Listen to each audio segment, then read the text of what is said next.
So a pirate walks into Waffle House, kind of limps into Waffle House. He's got a peg leg, he's got a hook for a hand, and he's got a patch where his eye used to be, and there's no eye. And the guy sits down next to him at Waffle House and looks over at him and says, "Are you really a pirate?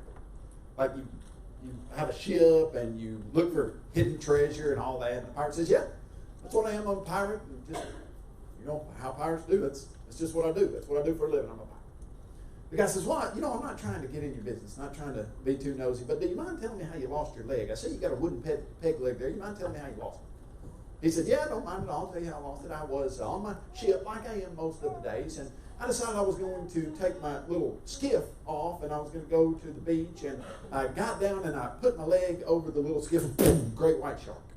Bit my leg off." Whew. So that must have been tough. He said, "Yeah, it was. I put this peg leg on there and been hobbling around ever since."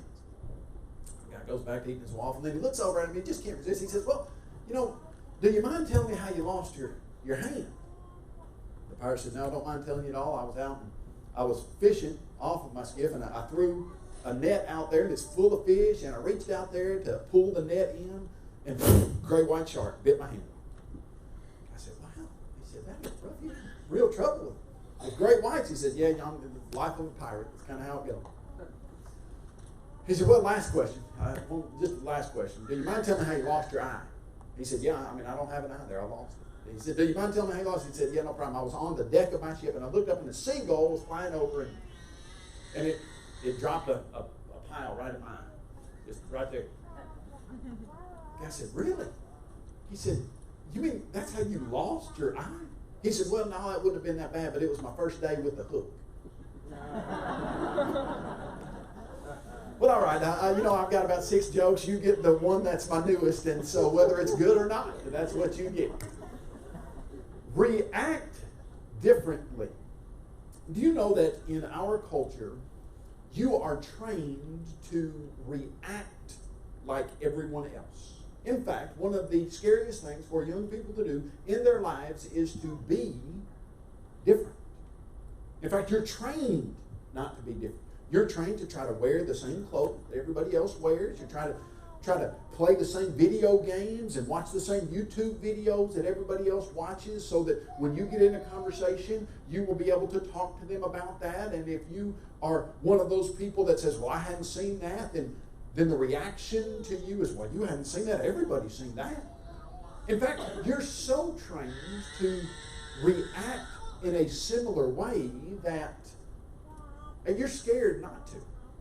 Well, when I say you're scared not to, I mean that young people in the United States are scared not to. You probably heard this research. It's very interesting to me. It shows us how hard it is to react differently. A researcher decided she was going to see just how conformist young people were. Conformist means how they would react the same regardless of what the situation was. And so she did some research where she would have 20 people in a class. 19 of them would be in on the little research project as well as the teacher, and one of them would not be. The one that would not know what was going on was told, when you walk into this class, when the teacher points to the longest line, you raise your hand. The longest line. And the other 19 were told, now when the teacher points to the second longest line, you raise your hand. And so you had one student who didn't know what was going on. You had 3 lines on the board. One was obviously longest. It wasn't like it was close. You didn't need to measure it. You didn't have a tape measure or anything. It was obvious that it was. Then you had a second middle line, and then you had the shortest line. And the teacher would stand up and she'd say, okay, class, which one of these lines is the longest? Just raise your hand. And she would point to the shortest line. Nobody would raise their hand. And then she would point to the middle line. 19 kids in the class would all raise their hand. The one kid in the class, they said, would look around knowing the line's not the longest. In frustration, said they would get this look on their face like, what are y'all doing? But then 75% of the time, 3 out of 4, The kid, knowing the line was not the longest, would raise his hand or would raise her hand because they didn't want to be different. And Ruth Miranda, the person who was doing this research, said, here's what we've discovered. Time after time after time after time, kids would rather fit in than be right. Is that true? It is for a lot of people. They would rather fit in than be right. But when we look at the idea of Christianity, what we see is that Christians are called to be different. And when I say they're called to be different, that means when you become a Christian, you sign on to look differently. That's part of the job. That's part of the description. That's who you're going to be. You go to 1 Peter chapter 2 and you look in verse 10, and it said, but you are a chosen people, a holy nation, a royal priesthood, his own special people. Now that word special really in the original language means his own unique people. A group of people that obviously look different. They sound different. They talk different. They react differently. And so, if we were just to say, how is it that Christians are supposed to react differently? There are all kinds of ways. We're supposed to react differently in the way we say things. We're supposed to react differently in the way that we look and the modesty that we show to the world. We're supposed to react differently. But I'm going to focus on one idea this morning and talk about how we should, in all of the areas of our life, react with courage. Now, when you think of somebody being brave, we think of somebody being courageous. You go to the book of Ezekiel, in Ezekiel chapter 22, when you look at about verse 30, there's a problem in the Israelite nation. All the priests have become wicked. Lots of them are worshiping idols, and nothing is going right in Israel. And God says this. He says, I looked for a single person in the land of Israel who would build a wall and stand in the gap. Now, the idea of building a wall and standing in the gap is the idea of there is a city that is going to be attacked by enemies. And that city is going to be protected by a wall, but sometimes those walls will get a hole in them because the people attacking the wall will do something with a battering ram or some type of mechanism that will knock a hole in the wall. And so somebody needs to stand up and fill the hole. You know, in football, it would be, you know, you got your middle linebacker that is right behind your defensive line. And so if, let's say they're running a play and they're going to run the play up through the hole right behind the offensive tackle, and the blocker comes through, the fullback comes through, and everybody is moved out of the way, and that guy's about to head to the end zone, but somebody needs to step up and fill the hole. You got to get that middle linebacker to stand in the gap where the fullback has already cleared out, so that that man doesn't make it to, that player doesn't make it to the end zone. God says, I was looking for somebody who would stand in the gap and fill the hole. He said, but there wasn't any. Nobody would do it. Now, do you know God's still looking for people who will stand in the gap? He's looking at your school for somebody who will stand and plug the hole of wickedness and be the kind of person that you let your light shine before men, that they see your good works and glorify your Father in heaven. He's still looking in your family to see if there will be someone who will stand for the truth in your family. He's still looking in your community. He's still looking for people who will stand in the gap and fill the hole. But you see, many people in the United States and in the world, for that matter, they're cowards. What's a coward? What is bravery? There's a very simple definition of bravery that I think is very workable. You can understand it. It's not hard. Bravery is when you do what's right regardless of the consequences. Cowardly is when you do what you decide to do based on the consequences. Now, I say bravery is you doing what's right regardless of the consequences, because lots of times we have a kind of almost a messed up view of bravery. We've got kind of the bravado, macho view of bravery sometimes, where a person will say, well, I ain't scared of nothing. I'll do whatever it is. I'm not scared of anything. When I was in high school, we would sometimes go cliff jumping, or we'd find a bridge or a cliff, and we would, it'd be 20 feet up, 30 feet up, 40 feet up or so, and it was exciting to jump up. But now, if you were going to go cliff jumping, what you made sure that you did was check the depth of the water before you jumped in. And you made sure there was nothing down there, no floating logs or anything. Well, we had one friend of ours who we were going up to this new cliff that we were going to check out, see if we we're going to jump. And the cliff, I'm going to say, was about from me to right there. That was the edge, and we were all about to go look over. It was on the Duck River, which, if you've ever done anything on the Duck River, you know that there's a real good chance something is going to be floating down there, a log or something, and it's muddy and it's not clear, so you need to check. Well, our friend, he was walking about all that distance right there. He was right there to the edge and said, is that the cliff? We said, yeah, that's the cliff. He took off running from right there, never looked over the cliff at all, and dove headfirst off a 40-foot cliff without even looking to see what was below. You know why? Because he was brave. Is that bravery? No, that's stupidity right there. That has nothing to do with bravery. You know the hey, I'm going to grab me a Red Bull and I'm going to throw it back and then I'm ready for anything. Doesn't matter how fast it is. I'm looking for some adrenaline. That's not bravery. Bravery is when you make your decision based on what's right and not on the consequences. I'm going to give you several good examples of this. You know this. You might not have put it like that in your mind, but you know that's exactly the correct definition of bravery. If you've got your Bibles, you can turn in your Bibles to Matthew chapter 21. And in Matthew chapter 21, you're going to read a story that it's almost like, I don't know, you've probably read it before, but it doesn't seem like it's a real memorable story. I mean, you probably haven't thought, my favorite Bible story is when the people come to Jesus and ask him by what authority he's doing these things. It's not one of your, hey, this is one of my favorite Bible stories. It only takes about 6 or 8 verses.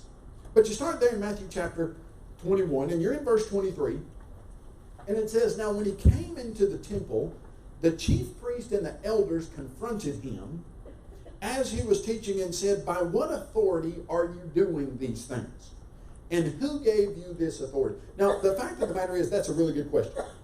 You ever seen somebody do stuff where they assume authority that they don't have? They were coming to Jesus. Jesus was saying, you guys need to change your lives. You need to live like this. And so the chief priests come to him and say, well, who made you the person who tells us what to do? Really good question. I remember several years ago, we were at I think we were doing the Tough Mudder here in Pulaski. No, it was the Warrior Dash, I think it was. Here, somewhere in Pulaski, it was a little race that my wife and I were doing. It's about a 3-mile race, but you had to jump over some little obstacles and climb some nets and stuff like that. But it was on this farm where everybody just parked all in this huge field. And there were just thousands of cars in this huge field. There was no traffic way, there were no roads or signs or anything. And so when it was time for everybody to leave, everybody just kind of got in their car and started driving toward the exit. Well, it was kind of crazy. It was kind of chaotic. And I remember this one guy was standing in the middle of the field directing traffic. And I was thinking, he didn't have a vest on, didn't have any kind of, and I thought, what's he doing? And so there were about 8 lines that were all coming to the exit, and he would let 1 or 2 go from this line and 1 or 2 go from this line. And when he got to this line, he'd let about 8 or 10 go, or 15. And then he'd let 1 or 2 go from this line, and he'd come back this line, he'd let 8 or 10 go. Well, after I watched it for about 3 minutes, I said, that guy, he is not any type of official capacity here. He does not have any authority, and everybody's just letting him tell them what to do. Well, after about 5 minutes, that 1, 2, 1, 2. Well, you know what happened? After about 5 minutes of it, 1, 2, 3, 4, 5, 6, 7, 8, 9, 10, 11. He lets about 20 go, opens the door, hops in this car, and drives off. He thought, you know what, I bet I can get my line out of here faster if I just stand up and act like I know what I'm doing and just direct it. He didn't have any authority to do that, but he was doing it. And so the Pharisees, the chief priests, come to Jesus and they say, well, who lets you have the ability to tell us what to do? Now, that's a very valid question. The fact of the matter is they didn't really want the answer because they were cowards. So Jesus says, he doesn't say, why are you asking me that question? In fact, he basically says, good question. He said, and I'll tell you by what authority I'm doing these things if you answer this question. The baptism of John, where was it from? From heaven or from men? Now, that's a great question. He gives the chief priest a question of their own and says, all right, hey, I'll tell you exactly where I'm getting my authority if you'll just answer one question for me. The baptism of John, was John doing what God said, or did he just make it up? Did it come from heaven or from me? Now, I want you to watch the process of thinking that these chief priests took to arrive at what they were going to answer. Notice.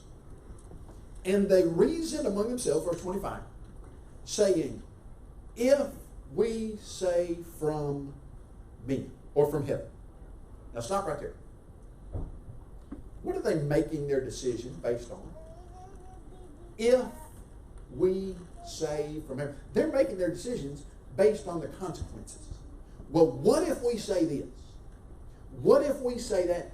They're deciding what they're going to answer based on what will happen to them if they do answer this way or that way. Now watch what they say. Well, if we say from heaven, then Jesus is going to say, why didn't you believe it?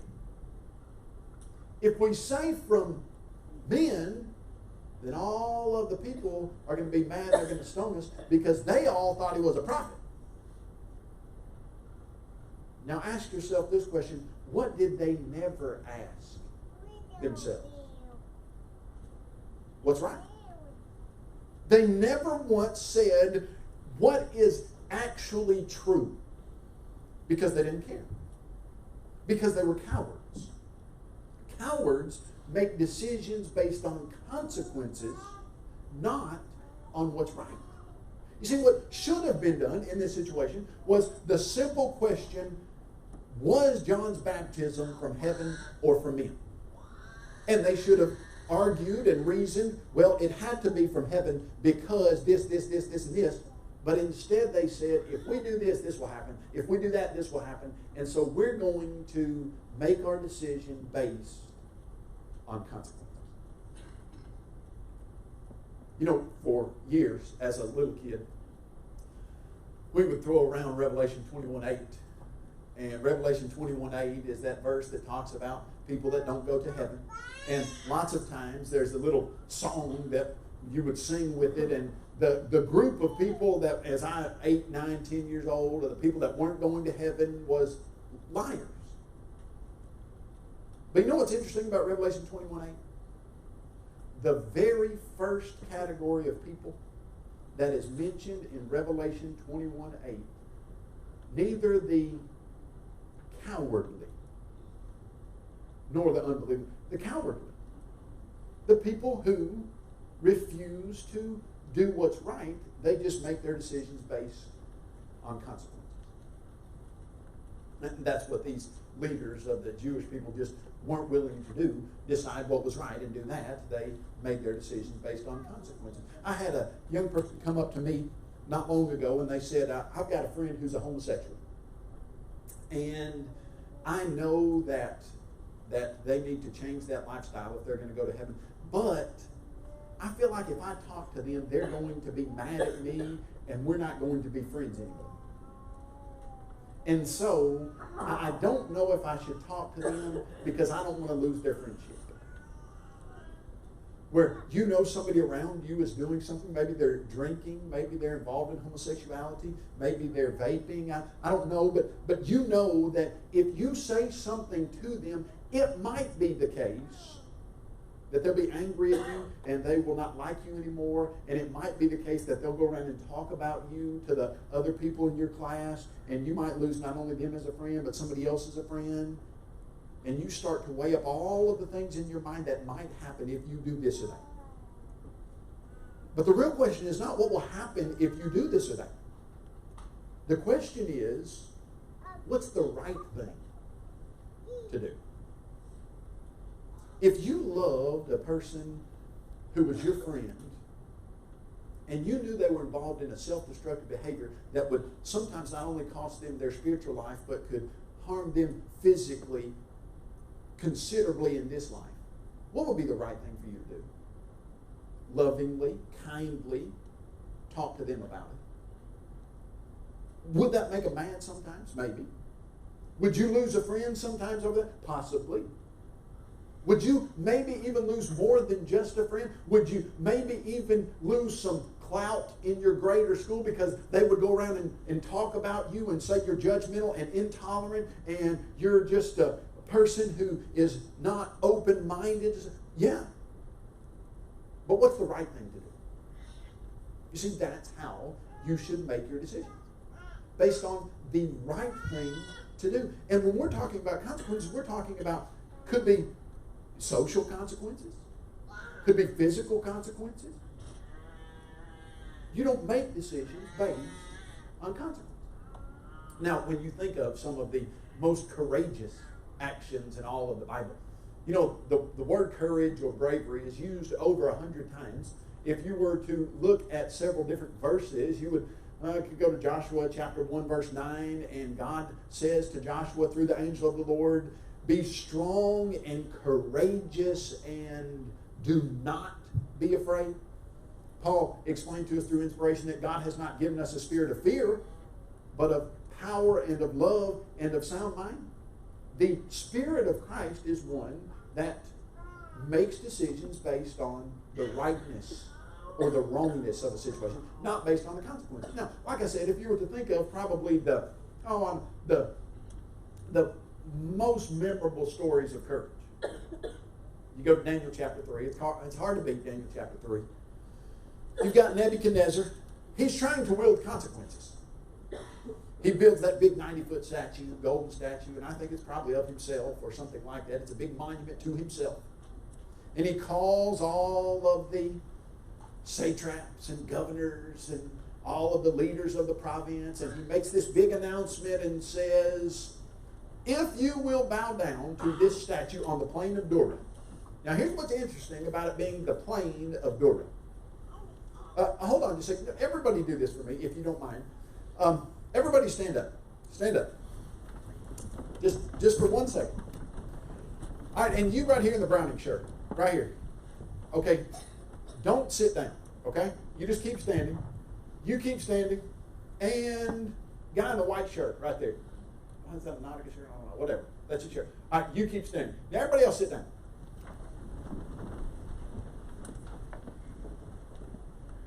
Who sticks out to you here?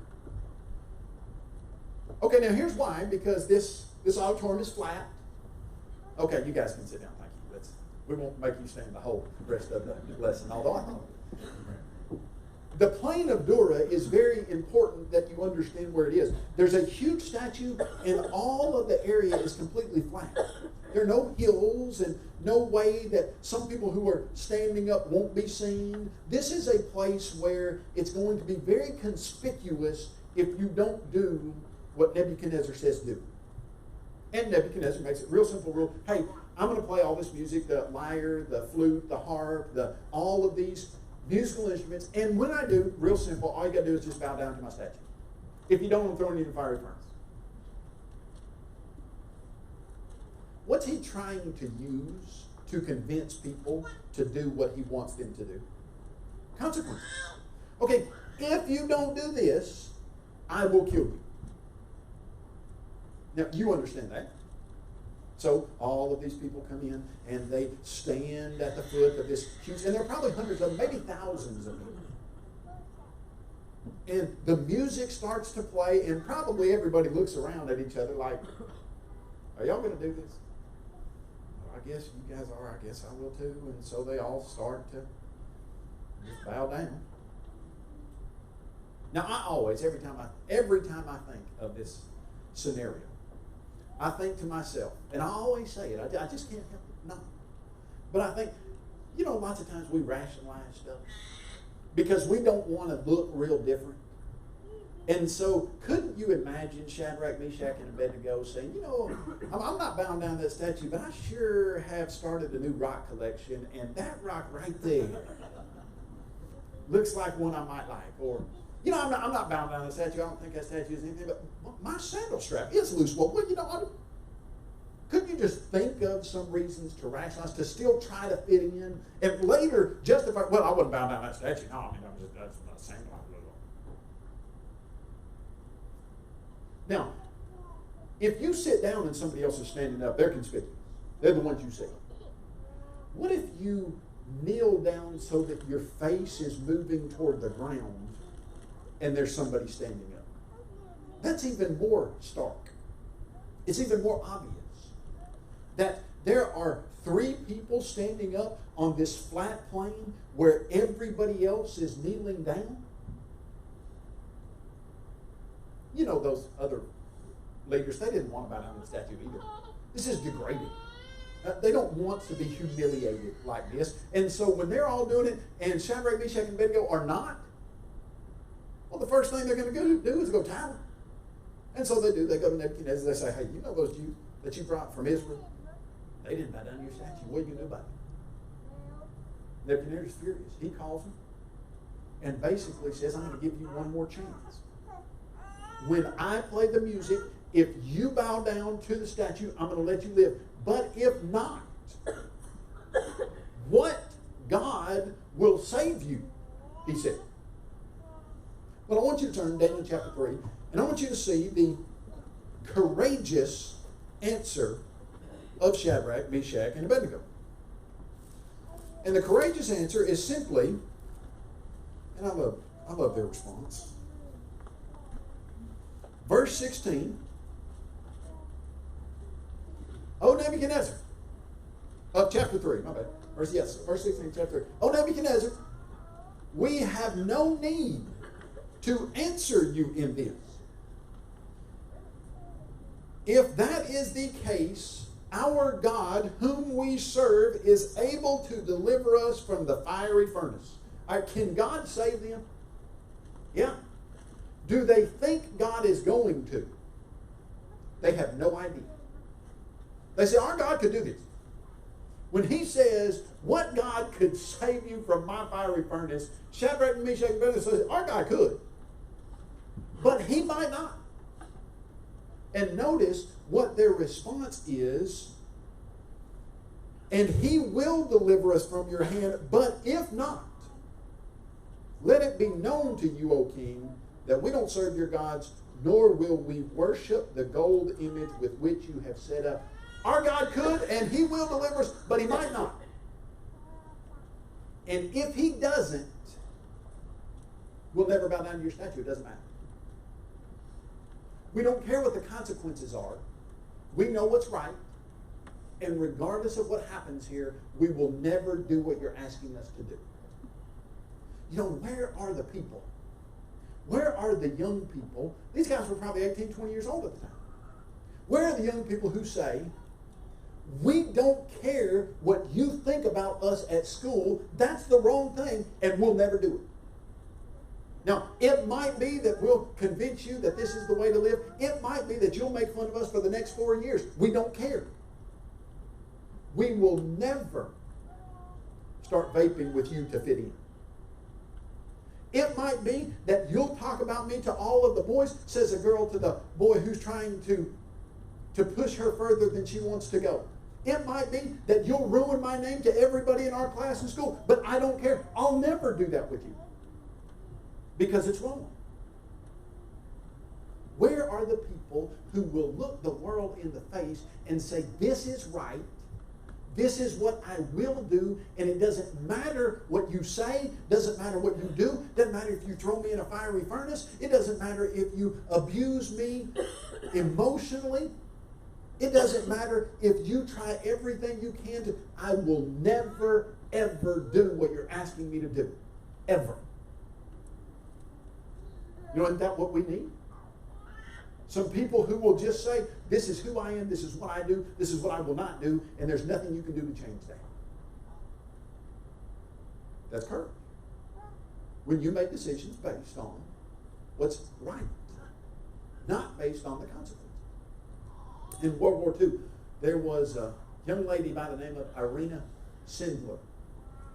Irena Sindler was a social worker before the war started. She would go into homes and just try to help the people who were poor or help the people who were sick, etc. But when the war started, she was a nurse, and she would check for typhus and other diseases and things like that that were in the ghettos there in Warsaw.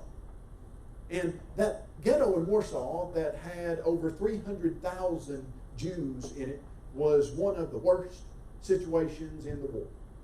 Several thousands of them died. Of course, they were trying to funnel them through for the final solution, and literally they were trying to get rid of all of them. But Irena Sindler knew what they were doing was wrong.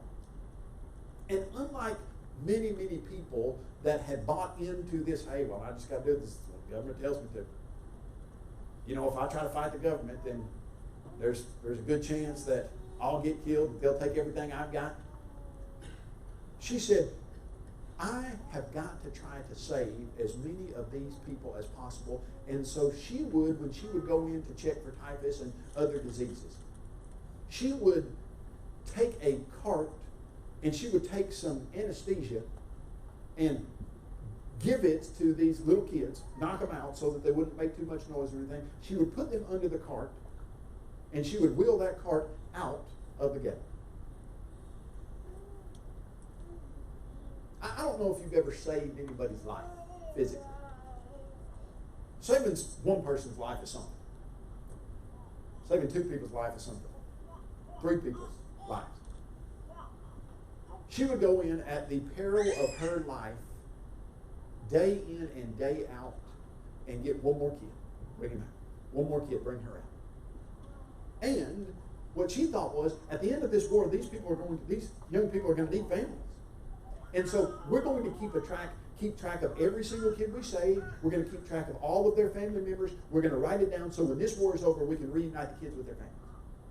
And then she would take the kid to an orphan's home or a nunnery, give them a new name, and get them out of the ghetto. She brought out of that Warsaw ghetto over 2,500 kids.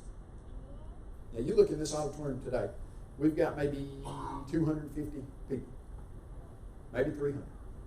Multiply this by 10, and think about the process of getting 2,000 kids, one after another, out of the ghetto. Well, then they found out what she was doing. They caught her in the act of saving these kids, and they said, we want every name that you have for all these kids, because we're going to hunt them down, we're going to kill them all, or put them back in the ghetto. We want every name you've got. We want to know what you changed their names to. We want to know where you put them. We want every piece of information you've got. She had all the information in a jar buried in her backyard. She said, doesn't matter what you do to me, I will never give you a single name of any kid. I saved them, and they are going to be saved, and you can do anything you want to me. I'll never give you a single name. They said, oh, you will. And so they commenced a series of tortures and abuses that would have caused most people to say, these consequences just aren't worth it. But through all the torture and all the abuse and everything that was done to her, never once did she give the Nazis a single name. And they knew she wasn't going to crack, and so they sentenced her to be executed.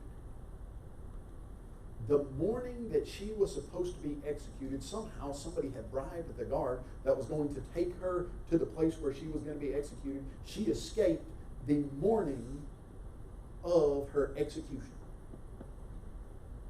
Got away and never once gave the Nazis a single name. And those 2,500 kids that she saved, they stayed saved. because she decided that consequences were not what she would use to make decisions. Is that the kind of person you are? That says, I don't care what you do to me. I don't care what the consequences are. I'm a Christian and I'm called to be different. My Lord Jesus Christ said, if they hated me, they will hate you.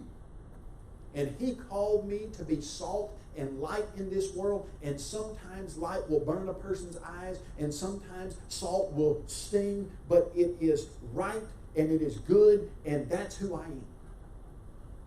And regardless of what anybody says or does, I'm going to ask first and foremost, what is right? And I'm going to do what is right regardless of the consequences. I'll give you one more story along those lines. Well, two, and then we'll be done. I don't think you can ever talk about bravery and courage without a strong consideration of how Jesus approached his life on this earth. In fact, at one time, the Jews knew so well that he made his decisions based on the rightness of the situation. He said to them, they said, hey, we know that you don't regard men and that you basically don't make your decisions on consequences. And then they asked him the question, should we pay taxes to Caesar or not? They said, hey, we know this is how you make your decision. Throughout the whole life of Jesus Christ, as you read it in the gospel accounts, you can see Jesus making his decisions that way. But I think probably the pinnacle of Jesus' courage is seen in the court scene as Jesus has been apprehended out of the Garden of Gethsemane, and they've brought him to the court, and they're bringing the false witnesses against Jesus. And the Bible says that even their testimony doesn't agree. And the chief priest is trying to trump up this case to say that it's right and good that they should kill Jesus. But these false witnesses, their testimony is not agreeing. The Old Testament says that if a false witness comes forward and you find out he's a false witness, then he's supposed to suffer the consequences that he was trying to get the person he's accusing to suffer. So all these false witnesses should have been killed, but they weren't. So finally, the chief priest gets so angry that he says to Jesus, I adjure you by God that you tell us if you are the Christ, the Son of God.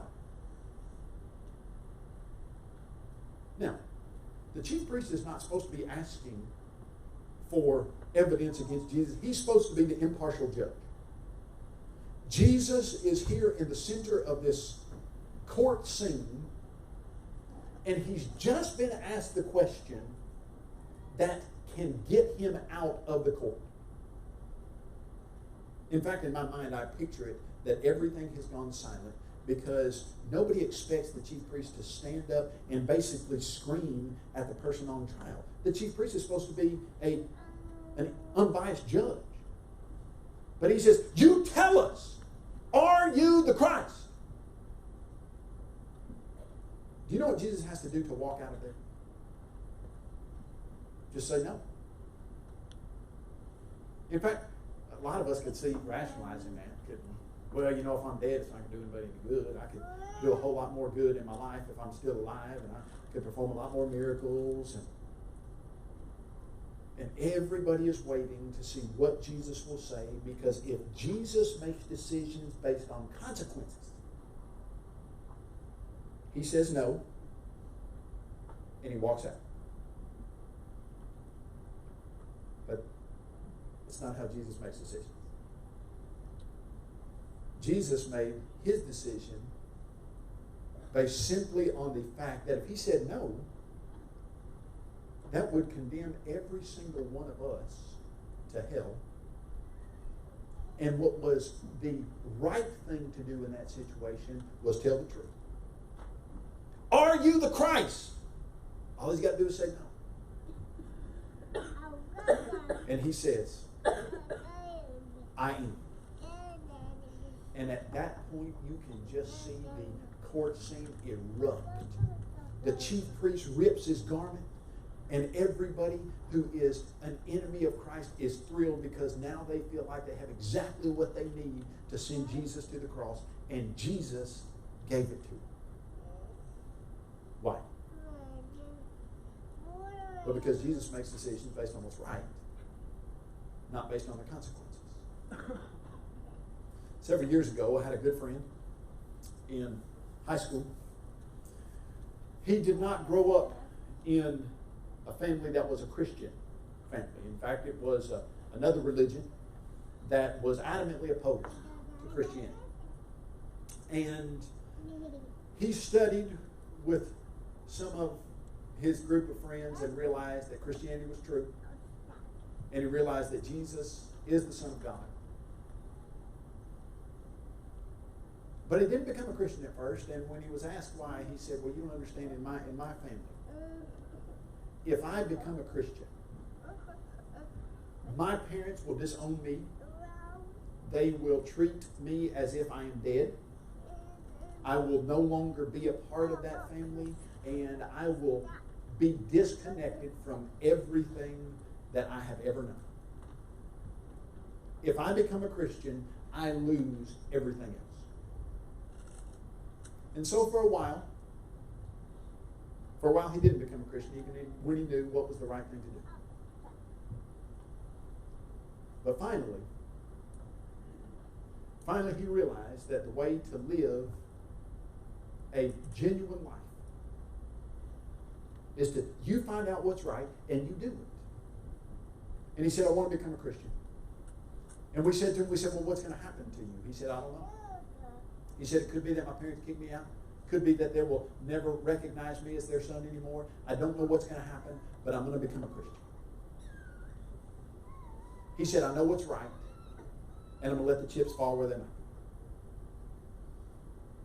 And he was baptized into Christ, regardless of what his family was going to say or do or how they were going to treat him, because he knew it was the right thing to do. Now that is courage. Are you a courageous, brave person? You don't have to be strong. You don't have to be willing to jump headfirst off a 40-foot cliff into the Duck River. You have to be willing to say, this is right. This is what I do. This is who I am, regardless of what anybody else does, what anybody else does to me, or what anything else that happens. This is right. Thank you so much for being here. It's exciting to me to see this event. I think the organizers of this event have done such a good job, have advertised it so well, and provided for us a place to grow on this Saturday morning spiritually and to get closer to each other, closer to our God. And I'm always excited to get to be a part of things like this, and especially this. And I appreciate your attendance and hope that you get to have a wonderful day and you'll take these truths to heart and that you will grow as a Christian in the kingdom of our Lord. Thanks.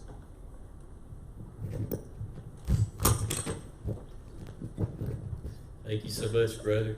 At this time, we're going to take about a 10-minute break. So if you need to use a restroom, remember they're back there or back here or in the fellowship hall. I'll go ahead and let y'all do that. We'll see you in about